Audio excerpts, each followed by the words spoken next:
Hi, ഞാൻ Nusrat സൈലത്തിലെ chemistry faculty ആണ്. എന്റെ കൂടെ ഇരിക്കുന്നത് എന്റെ പേര് ലാന ദുലാര. ഞാനിവിടെ സൈലം ഇന്റഗ്രേറ്റഡ് സ്കൂളിൽ +2 പഠിച്ചുകൊണ്ടിരിക്കുന്നു. ശരിക്കും സൈലം ഇന്റഗ്രേറ്റഡ് സ്കൂളായി ബന്ധപ്പെട്ട് ഒരുപാട് ഡൗട്ടുകള് അല്ലെങ്കിൽ ആശങ്കകളൊക്കെ എപ്പോഴും കുട്ടികൾ ഇങ്ങനെ ചോദിച്ചുകൊണ്ടിരിക്കും. നമുക്ക് ശരിക്കും അത് റിയൽ ആയിട്ട് എക്സ്പീരിയൻസ് ചെയ്യുന്ന ഒരാളിൽ നിന്ന് തന്നെ കാര്യങ്ങൾ ചോദിച്ച് മനസ്സിലാക്കാം. ലാന, ഏറ്റവും ആദ്യം ചോദിക്കാനുള്ളത്, എങ്ങനെയാണ് ലാന ശരിക്കും സൈലം ഇന്റഗ്രേറ്റഡ് സ്കൂളിലേക്ക് എത്തിച്ചേരുന്നത്, അല്ലെങ്കിൽ എങ്ങനെയാണ് ഇതിനെപ്പറ്റി അറിഞ്ഞത്? എന്റെ സിസ്റ്റർ ഇവിടെ പഠിച്ചിട്ടുണ്ടായിരുന്നു. അപ്പോൾ അവള് വഴിയാണ് ഞാൻ ഈ നെക്സ്റ്റ് എക്സാം ഉണ്ടെന്ന് അറിഞ്ഞ്. അപ്പൊ പിന്നെ എക്സാം എഴുതി സ്കോളർഷിപ്പ് കിട്ടി. അപ്പം ഇവിടെ പഠിക്കുന്നത്. അതെ, അതായത് നെക്സ്റ്റ് എക്സാം സിസ്റ്റർ സൈലമിയനാണ് ഓൾറെഡി. അപ്പൊ നെക്സ്റ്റ് എക്സാം എഴുതി സ്കോളർഷിപ്പോട് കൂടി ഇന്റഗ്രേറ്റഡ് സ്കൂളിലേക്ക് വരുന്നു. ശരിക്കും ഇന്റഗ്രേറ്റഡ് സ്കൂള് വിചാരിച്ച പോലെ തന്നെയായിരുന്നു? അതായത് എന്താണ് മെയിൻ ആയിട്ടുള്ള വ്യത്യാസം ഫീൽ ചെയ്യുന്നത്? ഇപ്പൊ 10ാം ക്ലാസ് കഴിഞ്ഞ് +1ലേക്ക് വരുമ്പോ പ്രത്യേകിച്ച് ഒരു എൻട്രൻസിനെ കൂടി നമ്മൾ ഫോക്കസ് ചെയ്തുകൊണ്ടുള്ള ഒരു ഭാഗത്തേക്ക് വരുമ്പോൾ എന്ത് മാറ്റമാണ് ഫീൽ ചെയ്തിട്ടുള്ളത്? ഞാൻ 10th വരെ സ്റ്റേറ്റ് ആണ് പഠിച്ചത്. അപ്പൊ പിന്നെ ഇവിടെ പെട്ടെന്ന് CBSE സിലബസിലേക്ക് മാറിയപ്പോ ഒരു ചെറിയൊരു ബുദ്ധിമുട്ട് പോലെ ഒരു ട്രാൻസിഷൻ ബുദ്ധിമുട്ട്. അത് ഡെഫിനറ്റ് എനിക്കൊന്ന്, അത് ഇവൻ CBSE പഠിച്ചാലും നമുക്ക് 10th കഴിഞ്ഞ് 11ലേക്ക് വരുമ്പോൾ ഒരു ട്രാൻസിഷൻ വരും. പക്ഷെ സ്റ്റേറ്റുകാർക്ക് എനിക്കൊന്ന് കുറെ കൂടി അതൊരു പിടുത്തം ഫീൽ ചെയ്യുന്നുണ്ടാവും അല്ലെ? ഭയങ്കര വ്യത്യാസം. അത് ശരിക്കും കുറെ കാലം എടുത്തു അതൊന്ന് ഇങ്ങനെ മാറി വരാൻ? ഒരു 1 മന്തിന്റെ ഉള്ളിൽ ഒരു ഏകദേശം സെറ്റായി വന്നു, ട്രാക്കിലായിട്ട് വന്നു. അപ്പൊ ഇപ്പം പിന്നെ കുറെയൊക്കെ ഇപ്പൊ എനിക്കൊന്നും ഇപ്പൊ അങ്ങനെ ഒരു വ്യത്യാസം ഇല്ലാതെ തന്നെ നമുക്ക് മുന്നോട്ട് പോകാൻ വേണ്ടി സാധിക്കുന്നുണ്ട്. അങ്ങനെ എന്നിട്ട് ഈ ഒരു വർഷം വരുമ്പോഴേക്ക് മുന്നേയുള്ള ലനയും അല്ലെങ്കിൽ ഒരു വർഷം കഴിയുമ്പോഴേക്കും എന്താണ് അക്കാഡമിക് പരമായിട്ട് എന്തെങ്കിലും വ്യത്യാസം ഉള്ളതായിട്ട് ഫീൽ ചെയ്യുന്നുണ്ടോ? ഈ ക്വസ്റ്റ്യൻസ് ഒക്കെ ചെയ്യാൻ കുറച്ചും കൂടെ സ്പീഡ് ആയ പോലെ ഉണ്ട്. അന്നൊക്കെ ഭയങ്കര സ്ലോ ആയിരുന്നു. ഇപ്പൊ പിന്നെ ഈ ഗ്രാജുവലി സ്പീഡ് കൂടി കൂടി വന്ന പോലെ തോന്നുന്നു. ക്വസ്റ്റ്യൻസ് എന്ന് പറയുമ്പോൾ എൻട്രൻസ് ടൈപ്പ് ക്വസ്റ്റ്യൻസ് തന്നെ. ഈ എക്സാമുകളൊക്കെ നടക്കുമ്പോൾ ഈ ഓരോന്നായിട്ട് സ്പീഡ് കൂടി കൂടി വരുന്ന പോലെ. എക്സാമിന്റെ പാറ്റേൺ ശരിക്കും, അതായത് 11th പഠിക്കുമ്പോൾ എങ്ങനെയായിരിക്കും എക്സാമിന്റെ പാറ്റേൺ എന്നൊക്കെ അറിയുന്നവർക്ക് എങ്ങനെയാണ് ലനയുടെ ഈ 1 ഇയറിലെ എക്സാം ശരിക്കും എപ്പോഴൊക്കെയാണ് എക്സാം നടന്നത്? ഈ ഓരോ വീക്കിലും വീക്ക്ലി ടെസ്റ്റുകൾ ഉണ്ടാവും, പിന്നെ മന്ത്ലി ഗ്രാൻഡ് ടെസ്റ്റുകളും ഉണ്ടാകും. അപ്പൊ ഈ ആദ്യമൊക്കെ ഇത് ഭയങ്കര സിമ്പിൾ ആയിരുന്നു. ഓരോ വീക്ക് കഴിയുമ്പോഴും ഓരോ മന്ത് കഴിയുമ്പോഴും അതിങ്ങനെ കൂടുതൽ ടഫായി വന്ന് പിന്നെ അതായത് എനിക്കൊന്നു കറക്റ്റ് ആ പ്ലാനിൽ തന്നെ ഇങ്ങനെ ലെവൽ കൂട്ടി കൂട്ടി കൂട്ടി കൂട്ടി നിങ്ങളുടെ എൻട്രൻസ് ലെവലിലേക്ക് കൊണ്ടുവന്നത്. അപ്പൊ ഇപ്പൊ ശരിക്കും എന്താണ് ഒരു എൻട്രൻസ് ലെവൽ ക്വസ്റ്റ്യൻ എന്നുള്ളത് അറിയാം? ഇപ്പൊ ക്വസ്റ്റ്യൻ പാറ്റേൺ ഒക്കെ നന്നായിട്ട് മനസ്സിലാവും. ഓക്കെ. അപ്പം ശരിക്കും നമ്മുടെ സൈലം ഇന്റഗ്രേറ്റഡ് സ്കൂളിലെ JEE ആസ്പിരന്റ് ആണ് ലാന എന്ന് പറയുന്നത്. JEE എക്സാം എന്താണ്, എങ്ങനെയാണ് ഈ JEE ഫേസ് ചെയ്യേണ്ടതെന്നൊക്കെയുള്ള കാര്യം ഇപ്പൊ പ്രോപ്പർ ആയിട്ട് അറിയോ? ഈ എക്സാമുകളൊക്കെ കഴിഞ്ഞപ്പോ എന്താ നല്ലൊരു ഐഡിയ ഉണ്ട്. അപ്പൊ അതുകൊണ്ട് എങ്ങനത്തെ ക്വസ്റ്റ്യൻസ് ആണ്, പിന്നെ ആ ക്വസ്റ്റ്യൻസ് ഒക്കെ അനലൈസ് ചെയ്ത് വായിച്ചെടുക്കാനൊക്കെ പറ്റുന്നുണ്ട്. അതെ. അപ്പൊ ശരിക്കും JEEയുടെ എക്സാം പാറ്റേണിലേക്ക് വരുമ്പോൾ മറ്റ് എക്സാമിൽ നിന്നും വ്യത്യാസങ്ങളൊക്കെ ഉണ്ട്. ശരിക്കും നമുക്ക് ഇന്റിജർ ടൈപ്പ് ക്വസ്റ്റ്യൻസ് ഒക്കെ ഉണ്ടാവും, സെക്ഷൻ A, സെക്ഷൻ B. അപ്പൊ എക്സാമിനെ പറ്റി മൊത്തത്തിലൊരു നല്ല ധാരണ ഉണ്ടായി, വിച്ച് ഈസ് വെരി ഇമ്പോർട്ടന്റ്. അതായത് ഒരു എക്സാം എഴുതാൻ പോകുന്ന ഒരു കുട്ടിയെ സംബന്ധിച്ച് എക്സാമിനെ പറ്റി മനസ്സിലാക്കുക, ആ ടൈപ്പ് ചോദ്യങ്ങൾ കാണാന്നുള്ളത് ഭയങ്കര പ്രധാനമാണ്. അപ്പൊ ആ ട്രാക്കിലേക്ക് കഴിഞ്ഞ ഒരു വർഷം കൊണ്ട് വന്നുകൊണ്ടിരിക്കുന്നു. ഇനി ഒരു വർഷം നമുക്ക് പോകാനുണ്ട്. അപ്പോഴത്തേക്ക് നമ്മൾ കുറെ കൂടിയൊക്കെ റെഡി ആവും. പിന്നെ ശരിക്കും എവിടെയാണ് ലാനയുടെ വീട്? ഞാൻ പാലക്കാട് ജില്ലയിൽ നിന്നാണ് വരുന്നത്. പാലക്കാട് തന്നെ വീട്ടിനടുത്തുള്ള സ്കൂളിൽ പഠിച്ചു വന്ന ആള്. എന്നിട്ട് അവിടുന്ന് ശരിക്കും ഈ കോഴിക്കോടേക്ക് മാറുന്ന സമയത്ത് ഹോസ്റ്റലിലേക്കായിരിക്കുമല്ലോ ലെന നിന്നിട്ടത്. എങ്ങനെ ഹോസ്റ്റലിലേക്ക് അഡാപ്റ്റ് ചെയ്യാൻ പറ്റിയോ? ഞാൻ ആദ്യമായിട്ടാണ് വീട്ടിൽ നിന്ന് മാറിയിരിക്കുന്നത്. അപ്പൊ കുറച്ച് ചെറിയൊരു ബുദ്ധിമുട്ടൊക്കെ അല്ലാണ്ട് പിന്നെ ഞാൻ പെട്ടെന്ന് അഡാപ്റ്റ് ആയി വന്നു. ഫ്രണ്ട്സ് ഒക്കെ എല്ലാവരുമായിട്ട് റെഡിയായി. ഈ ഹോസ്റ്റലിലേക്ക് മാറുമ്പോൾ പ്രത്യേകിച്ച് നിങ്ങൾ ഭയങ്കര ചെറിയ കുട്ടികളാണ്. 16ാമത്തെ വയസ്സിൽ തന്നെ വീട്ടിൽ നിന്നൊക്കെ മാറി നിൽക്കുമ്പം ഈ പഠിക്കുന്നതിന് അതെങ്ങനെയെങ്കിലും ബുദ്ധിമുട്ടിച്ചിട്ടുണ്ടോ? അതായത് ഇപ്പം ഓരോരുത്തർക്കും പേഴ്സണലി എക്സ്പീരിയൻസ് ഡിഫറെന്റ് ആയിരിക്കും. ഇപ്പൊ എന്റെ കേസിൽ ഞാൻ ഹോസ്റ്റലിലേക്ക് മാറുമ്പോൾ അതിൻ്റെതായ വ്യത്യാസങ്ങൾ ഉണ്ടായിട്ടുണ്ട്. ലെനക്ക് ആസ് എൻ ഇൻഡിവിജ്വൽ ശരിക്കും പഠിക്കുന്നതിൽ എങ്ങനെയാണ് ഹോസ്റ്റൽ സംവിധാനങ്ങൾ സഹായിച്ചത്? പേഴ്സണലി ഞാൻ പഠിക്കണം നല്ലോണം കൂടി. ഈ പഠിക്കാനിരിക്കുന്ന ടൈം കുറെ കൂടി. ചുറ്റുമുള്ളവർ പഠിക്കുമ്പോ തന്നെ നമുക്ക് പഠിക്കാം.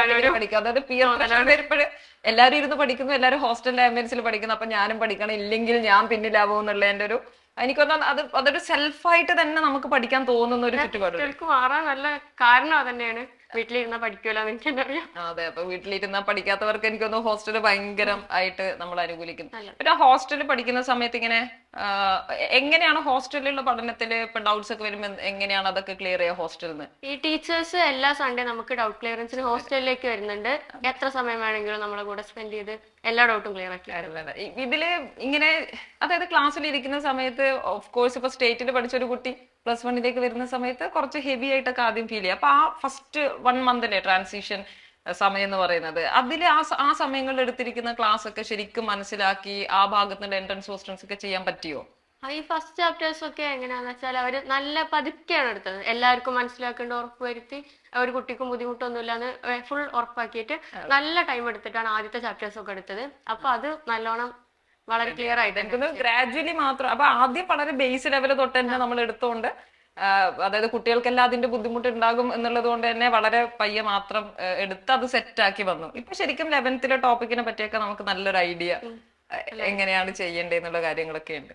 അപ്പൊ പൊതുവേ ഉള്ള ഒരു ധാരണയാണ് 10th ക്ലാസ് വരെ ഭയങ്കര റിലാക്സ് ആയിട്ട് പഠിച്ച് ഇപ്പൊ നമ്മൾ +1 ഇങ്ങോട്ട് വരുമ്പോൾ ലെനയടുത്ത് ശരിക്കും ഫ്രണ്ട്സ് പറഞ്ഞിട്ടുണ്ട്, അയ്യോ അങ്ങനെയൊന്നും പോണ്ട, ഇന്റഗ്രേറ്റഡ് സ്കൂളിലൊക്കെ പോണ്ട, നമ്മുടെ ലൈഫ് അങ്ങ് ഇല്ലാണ്ടാവും, അങ്ങനെ 2 കൊല്ലം പോവും, 2 കൊല്ലം കംപ്ലീറ്റ് പോകും, നമുക്ക് അടിച്ചു പൊളിക്കേണ്ട സമയമല്ലേ, എൻട്രൻസ് പിന്നെ നോക്കിയാൽ പോരെ, അങ്ങനെയൊക്കെ തന്നെ ആരെങ്കിലും ഇങ്ങനെ പിന്മാറ്റാൻ വേണ്ടി ശ്രമിച്ചിട്ടുണ്ടോ? പൊതുവേ ആ ഒരു പിക്ചർ അങ്ങനെ തന്നെ. 2 കൊല്ലം എങ്ങാനും പോയാലോ, ഈ +1 +2 നമ്മൾ ഭയങ്കര എൻജോയ് ചെയ്യേണ്ട സമയാന്നൊക്കെയാണ് എല്ലാവരും പറയുക. അപ്പൊ ഇവിടുന്ന് എൻജോയ്മെന്റ് എങ്ങനെയായിരുന്നു?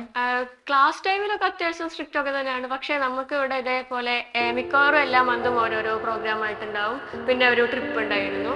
നമ്മുടെ ടീച്ചേഴ്സ് ഒക്കെ എത്ര ഫ്രണ്ട്ലി ആണ് ആ ട്രിപ്പ് കഴിഞ്ഞപ്പോഴാണ് മനസ്സിലായത്. ട്രിപ്പില് ഭയങ്കര ഫ്രണ്ട്ലി ആണ്. ക്ലാസ്സിൽ വരുന്ന സമയത്ത് വളരെ അതായത് നിങ്ങളെ കറക്റ്റ് എക്സാമിന് വേണ്ടി ഡയറക്റ്റ് ചെയ്യുക. അപ്പൊ അങ്ങനെ ഭയങ്കര കംഫർട്ടബിൾ ആവുന്ന രീതിയിൽ ടീച്ചേഴ്സും മാറിക്കൊണ്ടേയിരിക്കുന്നു. അപ്പൊ അങ്ങനെ മൊത്തത്തിൽ നമുക്ക് അങ്ങനെ വളരെ ഫ്രീ ആയിട്ട് തന്നെ 11th എന്ന് പറയുന്ന ഇയർ നമുക്ക് പോകാൻ പറ്റിയിട്ടുണ്ട്. പിന്നെ നമുക്ക് ഇടക്കിടക്ക് ഓരോ മോട്ടിവേഷണൽ പ്രോഗ്രാംസ് ഒക്കെ ഉണ്ടാവും. അതെ അതെ അതെ, മോട്ടിവേഷണൽ, അതെ എനിക്ക് ഓർമ്മയുണ്ട്. അതായത് ഇടയ്ക്ക് ഓറിയന്റേഷൻ പ്രോഗ്രാംസ്, മോട്ടിവേഷൻ പ്രോഗ്രാംസ്, ക്യാമ്പുകള് അല്ലേ, അങ്ങനെ. അപ്പൊ മൊത്തത്തിൽ ശരിക്കും നമ്മളിങ്ങനെ ഇടയ്ക്ക് ഡൗൺ ആകുന്ന സമയത്ത് ടീച്ചേഴ്സ് നിരന്തരം മോട്ടിവേറ്റ് ചെയ്യും. അതിന് പുറമെ ഇങ്ങനെയുള്ള എക്സ്ട്രാ സെഷൻസും എല്ലാം കിട്ടുമായിരുന്നു. അപ്പം ഇനിയിപ്പോ +2 വന്ന് +2 ഇപ്പം തുടങ്ങി, +2 ക്ലാസ്സുകളൊക്കെ നേരത്തെ തുടങ്ങിയിട്ടുണ്ട്. കാരണം JEE എക്സാം ഒക്കെ ഫാസ്റ്റ് ആയിട്ട് വരുന്നതാണ്. ജനുവരിയിൽ വരും ഫസ്റ്റ് സെഷൻ. +2 വരുന്ന സമയത്ത് എങ്ങനെയാണ് ഈ അക്കാഡമിക്സ് ഫീൽ ചെയ്യുന്നത്? ഇപ്പൊ ഈ +2 തുടങ്ങിയപ്പോ നമുക്ക് ഓരോ ചാപ്റ്റർ വൈസ് മെറ്റീരിയൽ ഉണ്ട്. അപ്പൊ ആ മെറ്റീരിയൽ എങ്ങനെയാന്ന് വെച്ചാൽ ആദ്യം കണ്ടന്റ് ഫുള്ള് തിയറി കൊടുത്തിട്ടുണ്ട്. ഈ ഓരോരോ ഡേ വൈസ് ആണ്. പിന്നെ ആ തിയറിക്ക് അനുസരിച്ചുള്ള ഈ ബോർഡ് ടൈപ്പ് ക്വസ്റ്റ്യൻസും ഉണ്ട്. പിന്നെ എൻട്രൻസിനുള്ള രണ്ടുണ്ട്. അതായത് ഒരൊറ്റ മെറ്റീരിയൽ തന്നെ ബോർഡും എൻട്രൻസും കവർ ചെയ്യാൻ പറ്റും. അപ്പൊ ആ മെറ്റീരിയൽ ഭയങ്കര യൂസ്ഫുൾ ആണ്. അതിലും എല്ലാം അതിൽ തന്നെ ഉണ്ട്. അതായത് ഒരു ചാപ്റ്റർ എടുക്കുന്ന സമയത്ത് തന്നെ ആ മെറ്റീരിയൽ നമുക്ക് തരാം. അപ്പൊ ശരിക്കും ആ ബുക്കിൽ പഠിച്ച എടുത്തോണ്ടിരിക്കുമ്പോ തന്നെ അത് ചെയ്ത് കംപ്ലീറ്റ് ആയിട്ട്. അപ്പൊ എക്സ്ട്രാ ശരിക്കും നമുക്ക് ഓൾറെഡി അതല്ലാതെ തന്നെ സൈലത്തിന്റെ മറ്റ് മെറ്റീരിയൽസ് ഉണ്ട്, ക്വസ്റ്റ്യൻസ് ചെയ്യാൻ മെറ്റീരിയൽസ് ഉണ്ട്. ആപ്പിൽ ഇഷ്ടം പോലെ ക്വസ്റ്റ്യൻസ് ഉണ്ട്. പ്രീവിയസ് ഇയർ ക്വസ്റ്റ്യൻസ് മൊത്തം ആപ്പിലായിട്ട് ഉണ്ടാവും. പിന്നെ അത് കൂടാതെ നമുക്ക് എക്സ്ക്ലൂസീവ്ലി ബോർഡ് പ്ലസ് എൻട്രൻസ് ചെയ്യുന്നതിന് വേണ്ടിയിട്ട് ഓരോ ചാപ്റ്റർ ചെയ്യുമ്പോഴുള്ള ഡെയിലി പ്രാക്ടീസ് ബുക്ക്ലെറ്റ്സ് നമുക്കുണ്ട്. അപ്പൊ മൊത്തത്തിൽ പറഞ്ഞു കഴിഞ്ഞാൽ ഇനിയിപ്പോ മെറ്റീരിയൽസ് ഇതിൽ കൂടുതലൊന്നും കിട്ടാനില്ല അല്ലേ? എല്ലാം ഉണ്ട്. ടാബ്, പിന്നെ എല്ലാ വീഡിയോ ക്ലാസ്, എല്ലാ സബ്ജക്റ്റിന്റെ ഉണ്ട്.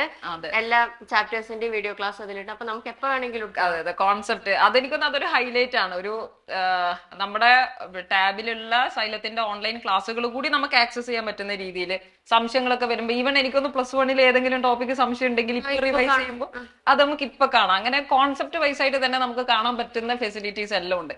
അങ്ങനെ ഒരു 2 വർഷം എല്ലാ ഫെസിലിറ്റീസും കൊണ്ട് കുറെയൊക്കെ എനിക്കൊന്ന് ഇപ്പം ടെൻഷൻ ഫ്രീ ഒക്കെ അല്ലേ, കുറച്ചുകൂടി റിലാക്സ് ആയിട്ട്. അതായത് 11th കുറെ കൂടി കംഫർട്ടബിൾ ആയില്ലേ 12th വരുമ്പോ? ടീച്ചേഴ്സ് ഒക്കെ ആയിട്ടും നല്ല രീതിയിൽ ഇന്ററാക്ഷൻ ആയിട്ടുണ്ട്. അപ്പം മൊത്തത്തിൽ തന്നെ ഇവിടെ അടിച്ചു പൊളിച്ച് പഠിച്ചുകൊണ്ടിരിക്കുകയാണ്. എന്തായാലും 1 വർഷം കൂടി എനിക്ക് കംപ്ലീറ്റ് ചെയ്യാനുണ്ട്. She's A JEE aspirant. അപ്പം IIT എത്തുക എന്നുള്ളത് തന്നെയാണ് ലെനയുടെയും സ്വപ്നം. അതിനു വേണ്ടി എല്ലാവരും വർക്ക് ചെയ്യാണ്. ലെനയും നന്നായിട്ട് വർക്ക് ചെയ്യുന്നുണ്ട്.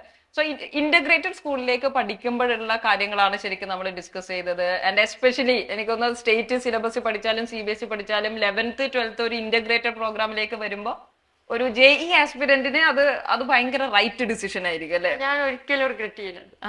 That is very important. അതായത് ഒരിക്കലും സ്റ്റേറ്റ് നിന്ന് CBSE മാറി എന്നൊരു ഡിസിഷൻ ഒരിക്കലും റിഗ്രറ്റ് ചെയ്യുന്നില്ല. ഇന്റഗ്രേറ്റഡ് സ്കൂളിന്റെ ഭാഗമായതില് വളരെ അത് റിഗ്രറ്റ് ചെയ്യുന്നില്ല എന്ന് ലെന തന്നെ പറയുന്നുണ്ട്. സോ ഇതാണ് ഞങ്ങൾക്കും നിങ്ങളുടെ അടുത്ത് കമ്മ്യൂണിക്കേറ്റ് ചെയ്യാൻ ഇത് തന്നെയാണ്. പിന്നെ എനിക്കൊരു കാര്യം പറയാനുള്ളത് എന്താന്ന് വെച്ചാൽ, നിങ്ങളിപ്പോ ഈ JEEക്കോ NEETനോ പ്രിപ്പയർ ചെയ്യാൻ ആഗ്രഹം ഉണ്ടെങ്കിൽ ഈ +2 കഴിഞ്ഞ് പ്രിപ്പയർ ചെയ്യുന്നേക്കാൾ എത്രയോ നല്ലതാണ് ഈ +1 തന്നെ എത്രയും നേരത്തെ തുടങ്ങുന്നു അത്രയും നല്ലത്. അപ്പോ ഇങ്ങനെ ഒരു ഇന്റഗ്രേറ്റഡ് സ്കൂൾ എന്ന് പറഞ്ഞാൽ വളരെ നല്ലൊരു ഐഡിയ ആണ്. അപ്പൊ ശരിക്കും അതായത് നിങ്ങൾക്ക് 2 വർഷം കൊണ്ട് വളരെ സിസ്റ്റമാറ്റിക് ആയിട്ട് മെല്ലെ പഠിച്ചു പോകാം. നേരെ മറിച്ച് ഒരു റിപ്പീറ്റിംഗ് പ്രോഗ്രാമിലേക്ക് വരുമ്പോൾ ചുരുങ്ങിയ മാസങ്ങൾ കൊണ്ട് 2 വർഷത്തെയും സിലബസ് പഠിക്കാന്നൊക്കെ പറയുന്നതിലുള്ള ടാസ്കും റിസ്കും ഒക്കെ ഉണ്ട്. അപ്പൊ വളരെ കൂളായിട്ട് 2 വർഷം സമയമെടുത്ത് ഡൗട്ടൊക്കെ ക്ലിയർ ചെയ്ത് കുറെ എക്സാംസ് എഴുതി മെല്ലെ മെല്ലെ നമുക്ക് ലെവൽ കൂട്ടി ഒരു എൻട്രൻസ് ക്രാക്ക് ചെയ്യുന്ന രീതിയിലേക്ക് മാറ്റാൻ എപ്പോഴും ഇന്റഗ്രേറ്റഡ് സ്കൂളും അതിന്റെ സിസ്റ്റവും നിങ്ങളെ ഹെൽപ്പ് ചെയ്യും എന്നുള്ളത് തന്നെയാണ് പറയാനുള്ളത്. ലെന പറഞ്ഞതുപോലെ തന്നെ നീറ്റ് JEE ആസ്പിരൻസ് ഏത് എൻട്രൻസ് എക്സാമിന് വേണ്ടി താല്പര്യപ്പെടുന്നവരാണെങ്കിൽ നേരത്തെ പ്രിപ്പറേഷൻ സ്റ്റാർട്ട് ചെയ്യുക എന്നുള്ളത് തന്നെയാണ്. അത് ഏത് എൻട്രൻസ് എക്സാമിനേഷൻ ആണെങ്കിലും അങ്ങനെ തന്നെയാണ്. മാക്സിമം പ്രിപ്പറേഷൻ ചെയ്യുമ്പോൾ മാക്സിമം നന്നായിട്ട് നമുക്ക് പെർഫോം ചെയ്യാൻ സാധിക്കും. സോ എല്ലാവരും അങ്ങനെയുള്ള ആസ്പിരൻസ് ആണെങ്കിൽ നീറ്റ് JEE ആസ്പിരൻസ് ആണെങ്കിൽ നേരത്തെ പ്രിപ്പറേഷൻ സ്റ്റാർട്ട് ചെയ്യുക, ഇന്റഗ്രേറ്റഡ് സ്കൂളിന്റെ അല്ലെങ്കിൽ ഇന്റഗ്രേറ്റഡ് പ്രോഗ്രാമിന്റെ ഭാഗമാവുക, നന്നായിട്ട് പഠിച്ച് നിങ്ങളുടെ ലക്ഷ്യത്തിലേക്ക് എത്തിച്ചേരുക. Okay, all the best.